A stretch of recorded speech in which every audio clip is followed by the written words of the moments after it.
हर जिंदगी का एक पतझड़ होता है। जिंदगी का पतझड़ कितना अलग होता है, उतना ही शायद जितना पेट जिंदगी से या जिंदगी पेट से। इस पतझड़ में एक जीवन मिलता है, भीतर के डर को, स्लेटी अकेलेपन को। अब तक जो डर खुशनुमा लम्हों या सुखों पर पुता होता था, वो अब दुखों के लिए गर्म ऊनी जरा बुनने लगता है, जो हर साल कुछ और बड़े करने पड़ते हैं। यही नहीं, संबंधों का भी एक पतझड़ होता है। सूखे पत्तों की तरह खड़खड़ा कर गिरते हैं वे भी। नमस्कार दोस्तों, अभी अभी जो खूबसूरत पंक्तियां मैंने पढ़ी, वो हिंदी की जानी मानी साहित्यकार मीरा कांजी की लिखी हुई हैं। एक मुलाकात क्रम में आज हमारे साथ जो शख्सियत हैं, हिंदी साहित्य की जानी मानी लेखिका, जानी मानी साहित्यकार मीरा कांजी से है। मीरा कांजी नए युग की लेखिका है।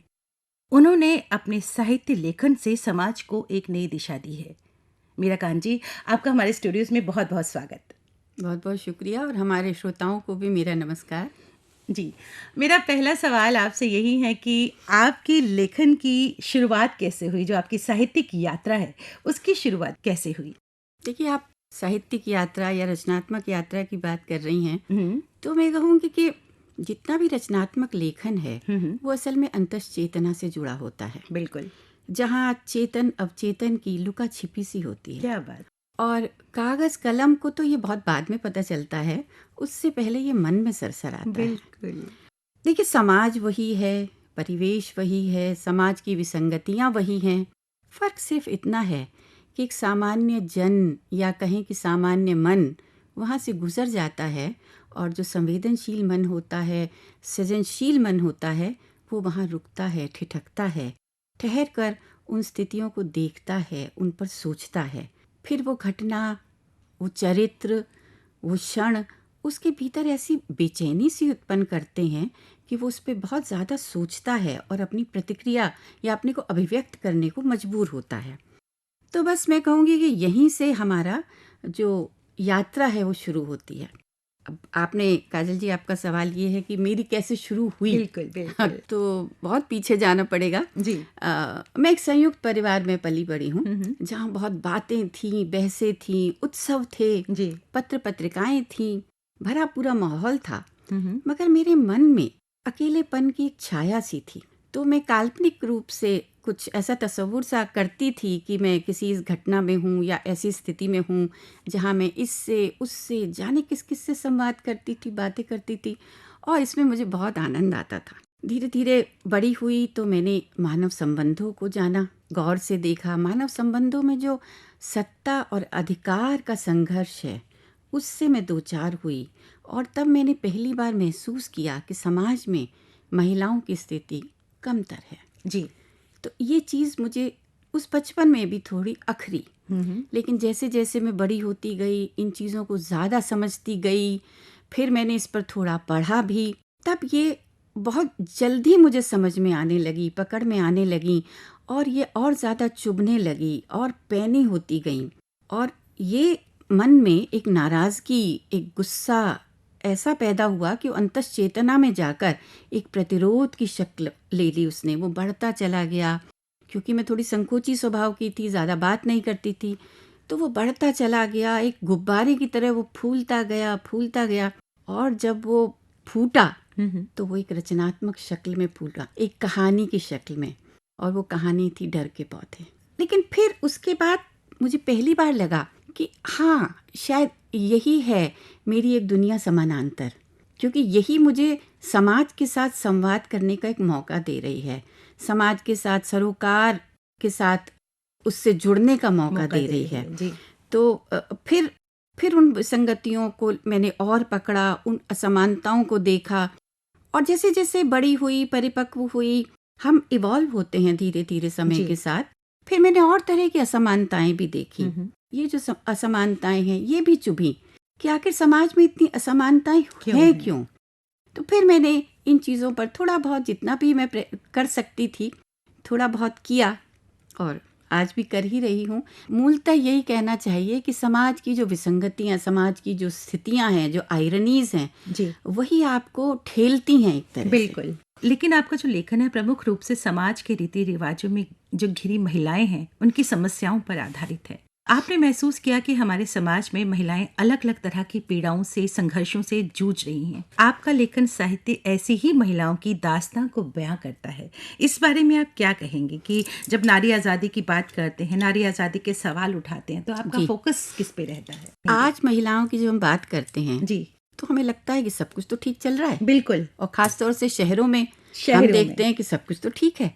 लेकिन हमें नहीं भूलना चाहिए कि एक वो भी ज़माना था जब महिलाएं लिखती थीं और छपने के लिए भेजती थीं तो संपादक लोग वो प्रतियां लौटा दिया करते थे ये कहकर कि यह छपने योग्य नहीं है। वाकई लेकिन जब वही लेख या वही कहानी किसी पुरुष नाम से भेजी जाती थी तो वो छप भी जाती थी और उसकी तारीफ भी होती थी। जी बहुत दूर की बात नहीं, कोई 150 साल पुरानी बात कर रही हूँ, बंगाल के भद्र समाज की। तो और भी जगह ऐसी स्थितियां थी वहां, क्योंकि महिलाओं ने जल्दी लेखन शुरू किया जी। और छपने के लिए भेजना शुरू किया तो जल्दी हमारे सामने ये बात आई। तो इन स्थितियों से संघर्ष करते हुए देखिए हम आज यहाँ आए हैं कि आकाशवाणी के मंच पर काजल जी, आप और मैं दो स्त्रियां बैठकर चर्चा कर रहे हैं और महिलाओं के विषय में ही चर्चा कर रहे हैं। बिल्कुल। और देखिए ये भी कैसा सुखद संयोग है कि हमारी श्रोताएं भी महिलाएं हैं, हजारों, जी देश की हजारों महिलाएं जो हमें सुन रही हैं, सुन रही होंगी। जी बिल्कुल। तो हम यहाँ से चले हैं। लेकिन आज ये भी सच है कि बहुत जगहों पे महिलाएं हैं, शिक्षिकाएं तो हैं ही, डॉक्टर भी हैं, एरोप्लेन भी उड़ा रही हैं, सब जगह हैं, पॉलिटिक्स में भी थोड़ा बहुत आ रही हैं।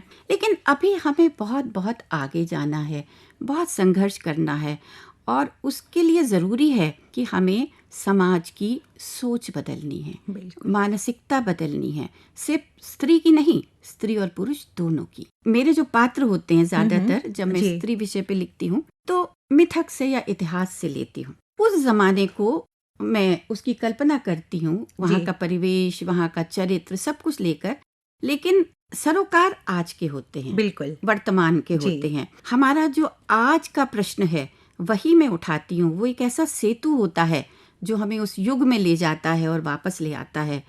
हमें भी, हमारे पाठकों को भी, हमारे दर्शकों को भी। ये मैं कभी कभी सोचती हूँ ये कैसी दुखद स्थिति है कि उस युग की महिला की बात भी हम आज के युग में कर पा रहे हैं। जी जी। तो क्या वो स्थितियां ठहरी हुई हैं? क्या वो स्थितियां आगे बढ़ी नहीं हैं? बिल्कुल। हाँ, मगर ऐसा नहीं है, बढ़ी हैं। मगर तब तक हमें ये संघर्ष करना है जब तक कि हर महिला की शक्ति, हर महिला की क्षमताएं, संभावनाएं, इन सब को प्रस्फुटित होने का सही अवसर ना मिले। बहुत खूबसूरत बात तो कही ये आपने। हमारा संघर्ष चलता रहेगा, और इसमें ये खुशी की बात है कि पुरुष भी अब उसमें हिस्सेदारी कर रहे हैं। बिल्कुल। और उसके बिना ये संभव है हो भी ही नहीं सकता। दो पिलर हैं समाज के। और ये एक पुरुषों को और आगे आना भी चाहिए, क्योंकि ये एक मानवीय मूल्य है जिसके लिए हम बात कर रहे हैं। बिल्कुल। मीरा जी, आपने नॉवल, कहानी संग्रह, नाटक, कई तरह की विधाओं में लिखा है। अगर हम महिलाओं की बात करें, महिलाएं भी बहुत कुछ करना चाहती हैं और कर भी रही हैं, लेकिन कई बार वो ये सोचती हैं कि परिवार की जिम्मेदारी, समाज की जिम्मेदारी, ये देखते हुए वो अपनी जो इच्छाएं हैं, जो अपनी कला है, चाहे वो लेखन का हो या कोई भी रंगमंच में जाना चाहती हैं, लेखन के फील्ड में जाना चाहती हैं, कुछ और करना चाहती हैं, फैशन डिजाइनिंग में जाना चाहती हैं, लेकिन कई बार अपने आप को समेट लेती हैं कि उनको परिवार की जिम्मेदारी निभानी है, उनको समाज की जिम्मेदारी निभानी है, तो वो अपने आप को पीछे करती हैं। लेकिन आपने घर गृहस्थी की जिम्मेदारी को संभालते हुए इतना सशक्त लेखन किया है।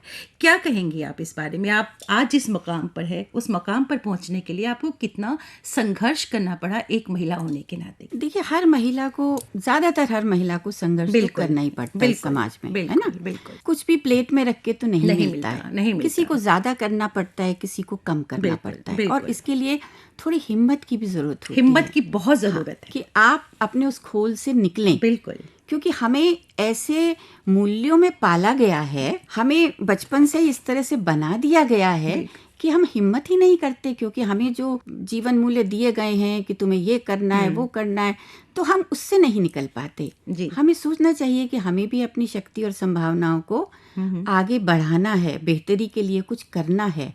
मैंने, जैसे आपने मेरा जिक्र किया, तो मैंने परिवार को भी निभाया, संबंधों को भी निभाया, और नौकरी भी की, तो ये बिल्कुल। दोहरी भूमिका तो थी ही, बिल्कुल। लेकिन इसके साथ साथ एक तीसरी दुनिया भी थी जो मेरे लेखन की थी, रचनात्मक दुनिया थी, और उसे मैं अपनी एक दुनिया समानांतर मानती हूँ। बिल्कुल। और वही मुझे लगता है कि वो हमारी अर्थवत्ता है जीवन की। उससे हमें लगता है कि हम कुछ हैं। बिल्कुल। उसके लिए संघर्ष करना पड़ता है, कई बार कुछ मनमुटाव भी होते हैं, कुछ बदमज़गियाँ हो जाती हैं संबंधों में, घरों में, लेकिन धीरे धीरे लोग समझने लगते हैं। तो थोड़ी हिम्मत तो करनी पड़ेगी और इसके लिए ज़रूरी है कि आप शिक्षित हों, अपने बच्चों को शिक्षित करें, इस तरह के जीवन मूल्य दें कि वो ऐसी हिम्मत बटोर के आगे चल सकें। गांवों में भी, शहरों में भी, सब जगह महिलाएं आगे बढ़ रही हैं। जिस तरह से आपने कहा, नौकरी भी की, घर को भी देखा, समाज को भी देखा, फिर अपना जो पैशन है उसको भी कंटिन्यू किया आपने। जैसे मैं मानती हूँ कि राइटिंग इज स्पिरिचुअल एक्सपीरियंस, जो हमारी आत्मा की भूख होती है उसको पूरा करने के लिए पैशन की ज़रूरत तो होती ही है, और अगर पैशन हो तो आदमी कुछ भी कर सकता है। तो टाइम मैनेज किस तरह से आप करती रही हैं अपने लेखन को लेकर? अपने परिवार को भी संभाला, लेखन भी किया, अपने समाज में भी देखा, तो किस तरह से आपने टाइम मैनेज किया? देखिए, मैनेज जैसा शब्द तो मैं यहाँ नहीं कह सकती, क्योंकि कोई कुछ व्यवस्थित तरीके से कुछ भी नहीं होता। जी, ये भी सही है। जब जैसा होता है वैसा कर लिया जाता है। जी। कई बार कड़छी चलाते चलाते भी लिख लिया जाता है। बिल्कुल बिल्कुल, इसमें मैं आऊंगी, सवाल पे मैं जरूर आऊंगी, है ना? कभी हल्दी भी कम हो जाती है। बहुत खूबसूरत बात कही आपने कि कड़छी चलाते चलाते भी आदमी के दिमाग में सोच आती है और लिख लेता है। हमें ये सुविधा तो महिलाओं को नहीं मिलेगी कि आप पहाड़ पे जाइए 1 महीने के लिए और लिखिए। हमें सब कुछ निभाते हुए लिखना है, लेकिन उससे मुझे लगता है कि आपका जीवन संवर जाता है। वाकई आप अंदर से बहुत अच्छा महसूस करते हैं। जैसे मैं बताती हूँ, जब मैं कोई उपन्यास या कहानी या नाटक लिख रही होती हूँ तो मैं उस परिवेश में होती हूँ, उसके पात्रों के साथ में एक दोस्त की तरह रहती हूँ। बल्कि मैं कभी कभी लगता है क्या मैं उनकी काया में प्रवेश कर गई, जीने लगते हैं उसको, मैं उन्हीं की सांसें लेने लगी हूँ। और कभी कभी ये अवचेतन और चेतन का ऐसा खेल होता है, समझ नहीं आता है कि इसके जो बीच के दरवाजे हैं वो कब खुले और कब बंद हो गए। कभी खुलते खुलते बंद हो जाते हैं, कभी बंद होते होते खुल जाते हैं। लेकिन बस यही है कि आप उस सब को करते हुए भी आपको थोड़ा सा अपना घर, दफ्तर, सभी कुछ निभाना पड़ता है। और एट टाइम्स ये लगता भी है कभी कभी कि अरे अब ये छूट गया। जी बिल्कुल, अब वो छूट गया। और छूट भी जाता है, कभी कभी हमारा लेखन भी छूट जाता है।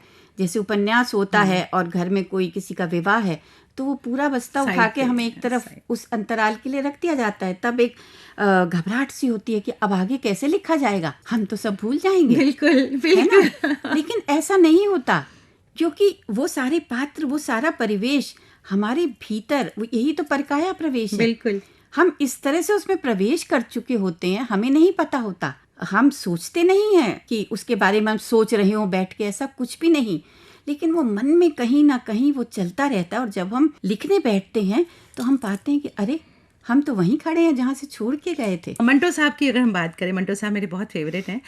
उनका एक कोट मैंने कहीं पढ़ा था, वो लिखते हैं कि मैं कहीं पे भी बैठ के लिख सकता हूँ, बच्चे शोर मचा रहे होते हैं या अफसाना मैं कहीं भी बैठ के लिखता हूँ, या घर में कोई आ गया, मेहमान है, तो मुझे ये नहीं कि मुझे कोई खास तरह का माहौल चाहिए लिखने पढ़ने के लिए। तो यही सवाल, जिस तरह से आपने कहा कि हम कड़छी चलाते हुए भी लिख सकते हैं, तो मैं इस सवाल पे तफसील से आपसे जानना चाहूँगी कि आपको लिखने पढ़ने के लिए कैसा माहौल चाहिए होता है? कुछ भी नहीं, लेखन वगैरह जो है मुझे लगता है पहले मन में होता है। कागज पे तो आप कहीं भी उतार सकते हैं। अगर आप मुझसे प्रैक्टिकल तरीके से पूछें तो क्या आप यकीन करेंगी कि अब मेरा विवाह हो चुका था, मेरी बच्ची हो चुकी थी। जब मुझे पीएचडी का अपना थीसिस लिखना था, तो क्योंकि बच्ची छोटी थी, 1.5-2 साल की थी, तो घर में रहती तो वो करने नहीं देती, तो हम दरवाज़ा बंद करके जो छत पे जाने की सीढ़ियाँ होती हैं, मैं उस पर बैठकर लिखा करती थी। क्या बात। और छींक ना आए इस डर से कि वो आ जाएगी। खांसी, इस सब पे थोड़ा नियंत्रण करना पड़ता था। और एक, आप मानेंगी कि एक नाटक मैंने कैसे लिखा, मैं उसे छोड़ने ट्यूशन के लिए जाती थी और गाड़ी चला के जाती थी, तो 1.5-2 घंटे मुझे उसका इंतजार करना पड़ता था। तो मैं वहीं बैठकर गाड़ी में मैंने एक नाटक लिखा है अपना। क्या बात। कौन सा नाटक था वो? जो यशपाल जी का दिव्या है जी, उसका नाट्य रूपांतरण किया था पुनरपि दिव्या के नाम से जी। तो वो मैंने वहीं किया। तो ये क्षण फिर अंदर बड़ा पुलक सी जगाते हैं कि वाकई तब ऐसी दीवानगी होती। अरे सपनों में भी आप लिखते हैं, कुछ अचानक से रात कोट जाते हैं। जी बिल्कुल। एक जमाना वो भी था कि मैं अपने सराहने कागज पेंसिल रख के सोती थी कि कोई पंक्ति याद आएगी तो लिख तो लूंगी अंधेरे में ही। क्या बात, ऐसा होता है वाकई। तो ये दीवानगी हो जाती है, तो आपको अपने आप समय भी निकल आता है और आप स्थितियां भी आप संभालने लगते हैं। बस मन में आपको संकल्प करना है। हाँ जी, बिल्कुल। हिम्मत करके शुरू करना है। बिल्कुल बिल्कुल, कितनी प्रेरणादायक बात कही है आपने। जो महिलाएं, हमारी सखियां इस वक्त हमें सुन रही हैं, कि आपके अंदर वो एक ललक होनी चाहिए कुछ करने की, फिर कुछ भी इम्पॉसिबल नहीं है। जिस तरह से आपने बात कही कि आप कैसे आप लिखती रही, और जो नाटक आपने जिस तरह से लिखा कि आपकी डॉटर बढ़ने जा रही है और आपके पास जो वक्त है, उस वक्त को भी आपने सार्थक बना दिया। जी, ये बहुत अच्छा लगा था मुझे भी ये सोच कर कि मैंने ऐसा कर पाई मैं। वाकई बहुत ही खूबसूरत बात कही आपने। आपने बहुत सारी विधाओं में लिखा है, आपकी कौन सी ऐसी विधा है जो आपके दिल के बहुत करीब है? विधाओं की बात कर रही हैं तो मैंने कहानियां लिखी हैं, उपन्यास लिखे हैं और नाटक लिखे जी हैं। बिल्कुल।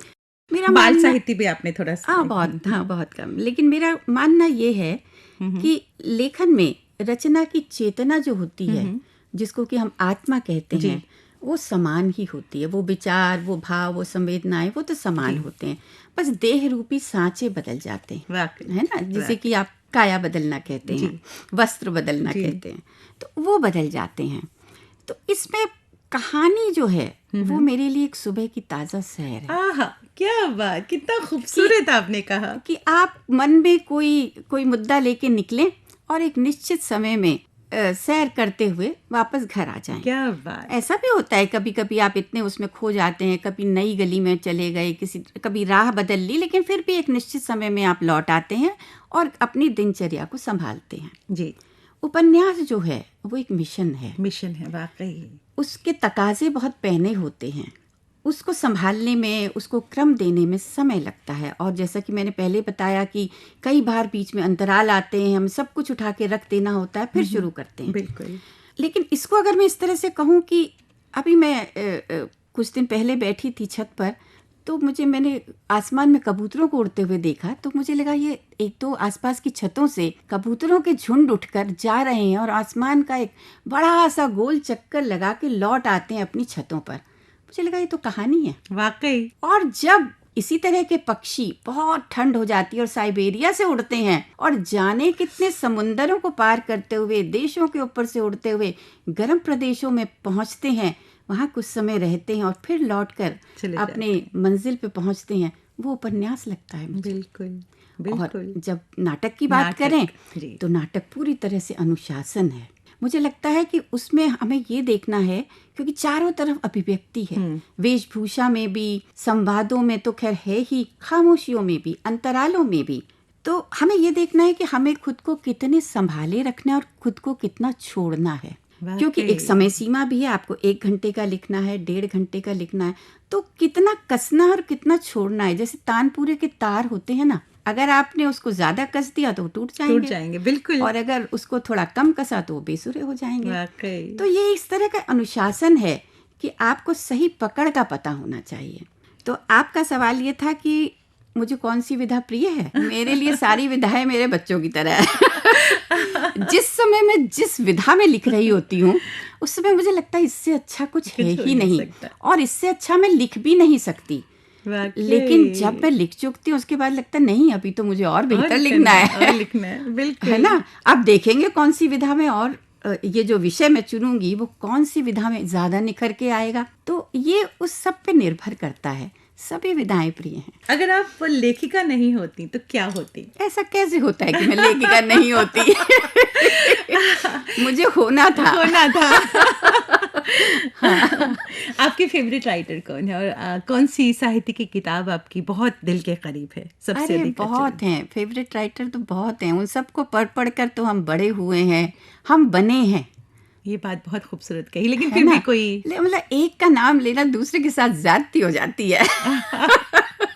ये बहुत मुश्किल सवाल है, लेकिन हाँ, अगर सच में एक का ही नाम लेना है तो मैं कहूँगी इसमें चुपते ही। अच्छा, कई लोग कहते हैं कि जो साहित्य है वो समाज का दर्पण होता है, और कईयों का मानना है कि समाज ही साहित्य का दर्पण है। आप क्या कहेंगे इस बारे में? मुझे लगता है दोनों एक दूसरे के दर्पण हैं, पूरक हैं। देखिए, ये जैसे हम सब कुछ समाज की विसंगतियों से, समाज की असमानताओं से या आयरनीज से लेते हैं, तो जब हम लिखते हैं उसमें कुछ उम्मीद, कुछ आशा होती है, तो समाज भी तो उससे थोड़ा सा प्रभावित होता है बिल्कुल, कहीं ना कहीं, चाहे बिल्कुल रेत कण के जितना ही हमारा प्रयास होता है गिलहरी के, लेकिन कुछ तो होता है। अब जैसे अगर नाटक हो रहा है, उस हॉल में मान लीजिए 200 लोग बैठे हैं, अगर 2 लोग भी उससे प्रभावित हुए तो मुझे लगता है कि हम सफल हो गए। बिल्कुल बिल्कुल। तो इस तरह से दोनों तरफ का रास्ता है। दोनों तरफ का रास्ता है। कभी राइटर्स ब्लॉक हुआ है आपको? हाँ, कई बार हो जाता है। उसमें यह है कि अच्छा पढ़ना चाहिए, अच्छा पढ़ना चाहिए। हाँ, क्या करना अच्छा चाहिए? संगीत सुनना चाहिए, अच्छे नाटक देखने चाहिए। कितने दिन? 1-2 महीने? और भूल जाना चाहिए कि हमें लिखना कुछ है। लिखा है, बिल्कुल। हाँ, लिखना है ये भी नहीं सोचना चाहिए, और बस इसी तरह से थोड़ा अपने दिन आनंद में गुजारने चाहिए, फिर अपने आप कुछ ना कुछ हो जाता है वापस कि से आप अपने ट्रैक दोबारा पे आ लिखने जाते लगते हो। हैं। जी, जो महिलाएं इस वक्त हमें सुन रही हैं और जो लिखना चाहती हैं, ये लिखने के बारे में सोच रही हैं, उनको आप क्या कहना चाहेंगी? उनको मैं कहना चाहूँगी, उनके जो भी सपने हैं उनके लिए प्रयासरत हों और कोशिश कभी ना छोड़ें। कोशिश कभी ना छोड़ें। जी, जो और अपने आने वाली पीढ़ी को, अपने बच्चों को, सिर्फ लड़कियों को ही नहीं, उससे ज़्यादा लड़कों को बिल्कुल इस तरह की उनकी मानसिकता बनाएं कि वो आगे समाज को बदलने में सहायक हो सके। जी। और अब मैं चलते चलते ये चाहूँगी कि आपका लिखा हुआ जो आपको बहुत प्रिय है, आप हमारे साथ ज़रूर शेयर कीजिए उसको। अभी आज के दिन के लिए मैंने सोचा है कि मैं अपने नाटक उत्तर प्रश्न से कुछ जी, पंक्तियां पढ़ूं। ज़रूर ज़रूर। ये कश्मीर की पहली महिला शासक महारानी यशोवती का मैं एक संवाद सुनाना चाहूँगी। उनके पति की मृत्यु हो गई है, और मृत्यु के बाद उनको, यशोवती को, राज सिंहासन पर बैठाया जाता है।